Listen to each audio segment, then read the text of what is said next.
दवा का एक कैप्सूल एक बेलन के आकार का है जिसके दोनों सिरों पर एक एक अर्धगोला लगा हुआ है। देखिए, एक अर्धगोला ये और एक अर्धगोला ये। पूरे कैप्सूल की लंबाई 14 मिलीमीटर है और उसका व्यास, ये इसका व्यास है जो कि 5 मिलीमीटर का है। तो इसका पृष्ठीय क्षेत्रफल हमें निकालना है।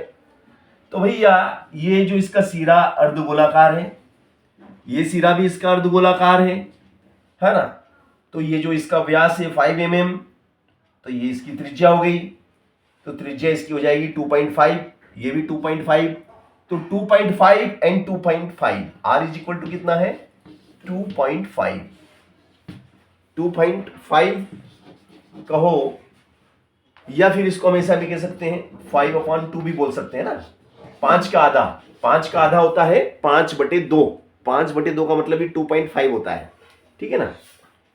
भैया 2.5 है, वो 2.5 है, कितना हो गया 5। तो ये बताइए कि जो ये हिस्सा बेलनाकार है, ये इतना हिस्सा है, इसको हम यहां से लें तो ये कितने का बताओ। 9। यस, ये 9 का होगा क्योंकि ये पूरा 14 का है और 14 में से इतना हिस्सा 2.5 मतलब 5 कम कर देंगे तो ये हमारा 9 रह जाएगा। इसको हम 9 mm कहेंगे, है ना, 9 मिलीमीटर। ये हमारा 9 मिलीमीटर, ठीक है ना। अब भैया इस सवाल को हम आगे चलते हैं, इस सवाल को आगे हम करते हैं। तो ये अर्धगोला और ये भी अर्धगोला। एक अर्धगोले का पृष्ठीय क्षेत्रफल कितना होता बताइए। लिखो, चूंकि एक अर्धगोले का पृष्ठीय क्षेत्रफल का सूत्र क्या है, एक अर्धगोले का पृष्ठीय क्षेत्रफल,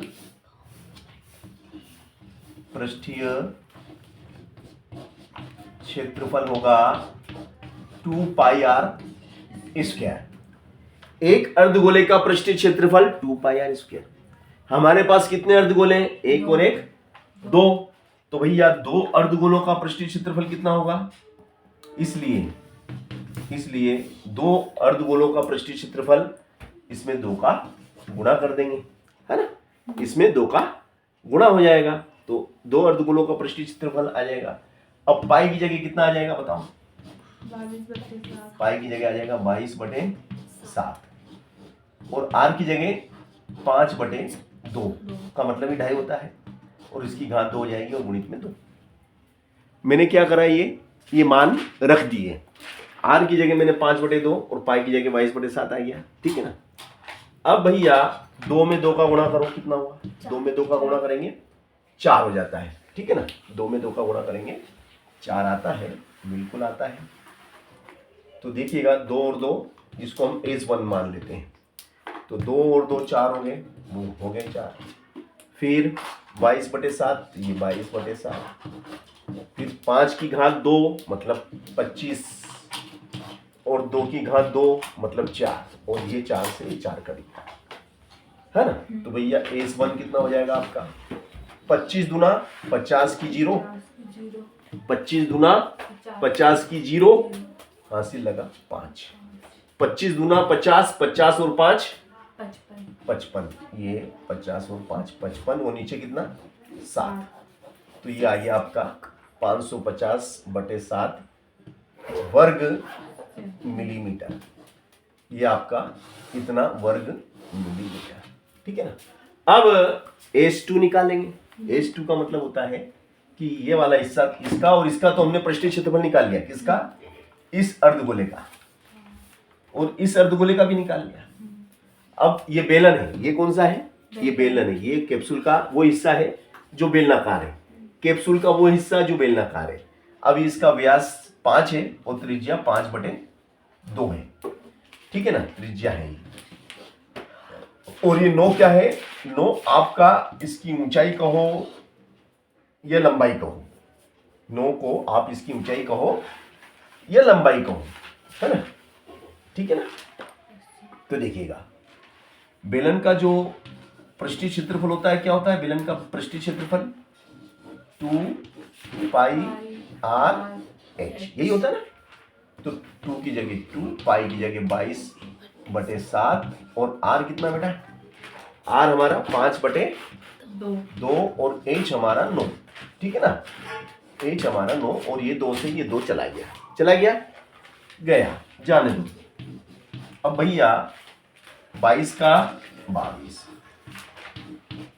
9 पंजे 45 और नीचे कितना 7, नीचे 7। देखो इधर ध्यान से, 45 दूना 45 दूना 45 दूना 90, 90 की 0, 45 दूना 90, 45 दूना 90, 90 की 0, हासिल लगा 9, 45 दूना 90, 90 की 0, हासिल लगा 9, फिर 45 दूना 90, 90 और 9 999, नीचे कितना बेटा 7, इतना वर्ग मीटर, इतना वर्ग मीटर, ठीक है ना। अब भैया हमें निकालना है टोटल क्षेत्रफल, तो जो अर्धगोले हैं उसका क्षेत्रफल और बेलन का क्षेत्रफल दोनों को क्या करेंगे, जोड़ेंगे, तो निकल जाएगा कुल क्षेत्रफल। तो S बराबर क्या होगा, S1 प्लस S2। तो भैया S1 कितना है 550/7 है ना, तो S1 की जगह S1 का मान आ जाएगा और ये हो जाएगा 550/7 प्लस S2 की जगह कितना आ जाएगा 990/7। अब हम क्या करेंगे बताओ, दिमाग लगाओ, क्या हमें क्या करना पड़ेगा भैया, लसा लेंगे। लसा कितना आएगा, ओनली केवल 7।